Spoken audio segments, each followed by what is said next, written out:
चलिए आज एक छोटी सी कहानी पढ़ते हैं जिसका शीर्षक है खाली बर्तन। तो शुरू करें। एक बार भीषण अकाल पड़ा। भीषण अकाल यानी बहुत ज़बरदस्त अकाल पड़ा। नदी नाले सूख गए। पेड़ पौधे भीषण गर्मी से ठूंठ में बदलने लगे। ठूंठ यानी बिल्कुल सूखा हुआ पेड़ जिसमें जान नहीं रहती, उसे हम ठूंठ कहते हैं।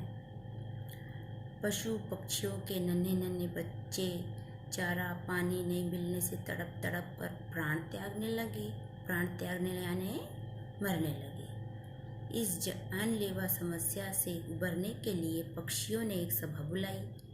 मयूर ने सभा को संबोधित करते हुए कहा, मयूर यानी कि मोर, पिकॉक, भाइयों, एक दिन प्रतिदिन अकाल का प्रकोप बढ़ता जा रहा है। प्रकोप यानी कि बुरा होता जा रहा है, बहुत बुरा, डिजास्टर। हमारी जातियां नष्ट होती जा रही हैं, मतलब हम मर रहे हैं। क्यों ना हम अपनी प्राण रक्षा के लिए कुछ उपाय ढूंढें। मैना बोली, क्यों ना हम पहले पानी का पता लगाएं, फिर सब वहीं जाकर बस जाएं।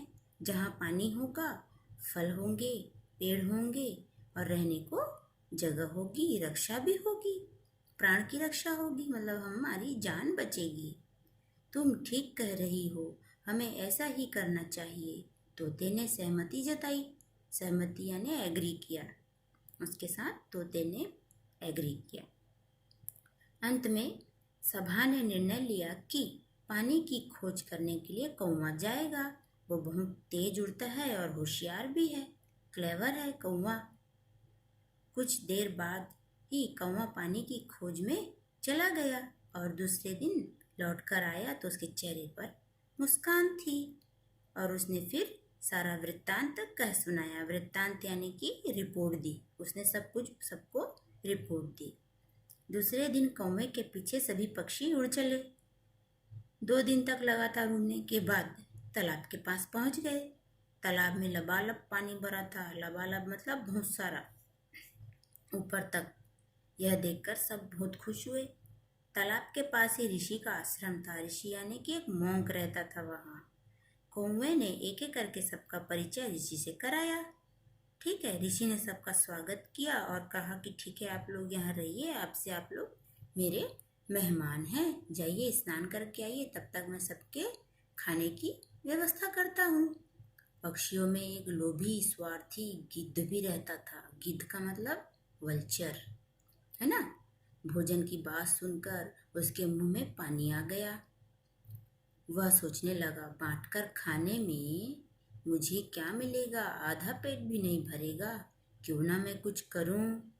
गिद्ध थकावट का बहाना बना करके आश्रम में ही पेड़ पर बैठ गया। मैं थक गया हूँ, मैं नहाने नहीं जाऊंगा करके वो पेड़ के किनारे बैठ गया।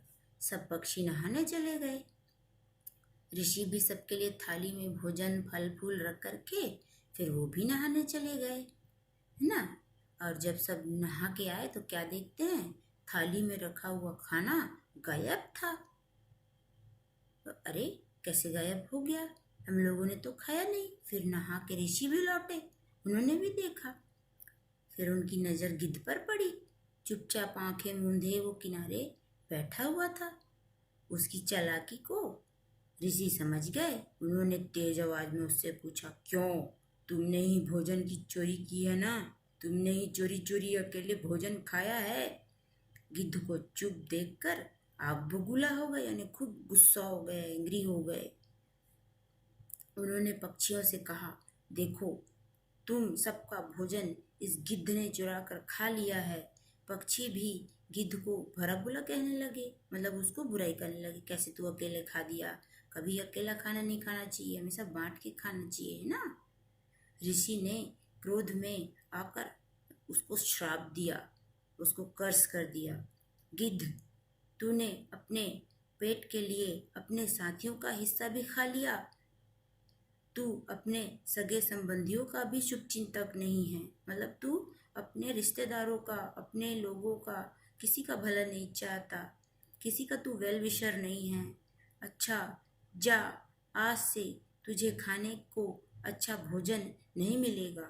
तुझे पेट भरने के लिए सड़ा गला खाना पड़ेगा। गिद्ध अपनी करनी पर पछताने लगा, मगर पक्षियों ने उसका साथ छोड़ दिया। उस दिन से गिद्ध दूसरे पक्षियों से अलग रहने लगा।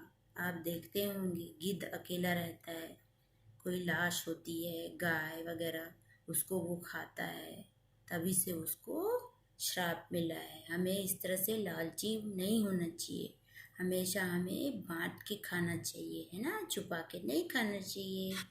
ओके, फिर मिलेंगे, बाय बाय, अपना ख्याल रखिए।